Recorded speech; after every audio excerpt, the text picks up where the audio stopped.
ಎಲ್ಲರಿಗೂ ನಮಸ್ಕಾರ. ಇಂದು ನಾವು ನಿಮಗೆ ಕೇವಲ ಒಂದು ಮೊಟ್ಟೆಯ ಸಹಾಯದಿಂದ ಮಾಡುವಂತಹ ವಶೀಕರಣ ತಂತ್ರವನ್ನು ಹೇಳಿಕೊಡುತ್ತಿದ್ದೇವೆ. ಈ ತಂತ್ರವನ್ನು ಮಾಡುವುದರಿಂದ ನೀವು ಇಷ್ಟಪಟ್ಟ ಸ್ತ್ರೀ, ಪುರುಷ ಅಥವಾ ಯಾರನ್ನು ಬೇಕಾದರೂ ನಿಮ್ಮ ಕೈವಶ ಮಾಡಿಕೊಳ್ಳಬಹುದು. ಈ ತಂತ್ರ ಮಾಡುವುದು ಹೇಗೆ ಎಂದು ತಿಳಿದುಕೊಳ್ಳುವ ಮೊದಲು ತಪ್ಪದೆ ನಮ್ಮ ವಿಡಿಯೋವನ್ನು ಲೈಕ್ ಮಾಡಿ. ಹಾಗೂ ನೀವಿನ್ನೂ ನಮ್ಮ ಚಾನಲನ್ನು ಸಬ್ಸ್ಕ್ರೈಬ್ ಮಾಡಿಲ್ಲ ಅಂದರೆ ಈ ಕೂಡಲೇ ಸಬ್ಸ್ಕ್ರೈಬ್ ಬಟನ್ ಮೇಲೆ ಕ್ಲಿಕ್ ಮಾಡಿ ಮತ್ತು ಪಕ್ಕದಲ್ಲೇ ಬರೋ ಬೆಲ್ ಐಕಾನ್ ಮೇಲೆ ಕೂಡ ಕ್ಲಿಕ್ ಮಾಡಿ.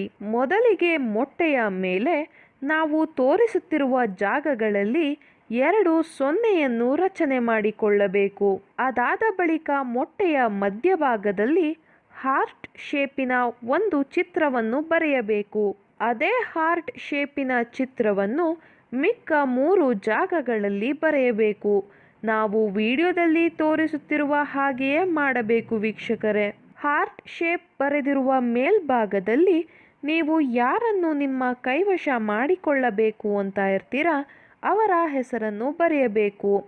ಅದರ ಜೊತೆಗೆ ಅವರ ತಾಯಿಯ ಹೆಸರನ್ನು ಕೂಡ ಬರೆಯಬೇಕು. ಅದಾದ ಬಳಿಕ ಹಾರ್ಟ್ ಶೇಪಿನ ಕೆಳಭಾಗದಲ್ಲಿ ನಿಮ್ಮ ಹೆಸರನ್ನು ಬರೆಯಬೇಕು. ಅದರ ಜೊತೆಗೆ ನಿಮ್ಮ ತಾಯಿಯ ಹೆಸರನ್ನು ಕೂಡ ಬರೆಯಬೇಕು. ಈ ರೀತಿಯಾಗಿ ನೀವು ಮೊಟ್ಟೆಯ ಮೇಲೆ ಬರೆದುಕೊಂಡ ನಂತರ ನಾವು ವಿಡಿಯೋದಲ್ಲಿ ತೋರಿಸುತ್ತಿರುವ ಈ ಒಂದು ಮಂತ್ರವನ್ನು ಪಠಿಸಬೇಕು. ಈ ಮಂತ್ರವನ್ನು ನೀವು 21 ಬಾರಿ ಪಠಿಸಬೇಕು ವೀಕ್ಷಕರೇ. ಈ ರೀತಿಯಾಗಿ ನೀವು ಮಾಡುವುದರಿಂದ ನೀವು ಇಷ್ಟಪಟ್ಟ ಸ್ತ್ರೀ ಅಥವಾ ಪುರುಷ ಅಥವಾ ಯಾರೇ ಆಗಿರಲಿ ಅವರು ನಿಮ್ಮ ಕೈವಶವಾಗಿರುತ್ತಾರೆ. ದಯವಿಟ್ಟು ಈ ತಂತ್ರವನ್ನು ಕೆಟ್ಟದ್ದಕ್ಕೆ ಬಳಸಬೇಡಿ, ಒಳ್ಳೆಯದಕ್ಕೆ ಬಳಸಿ.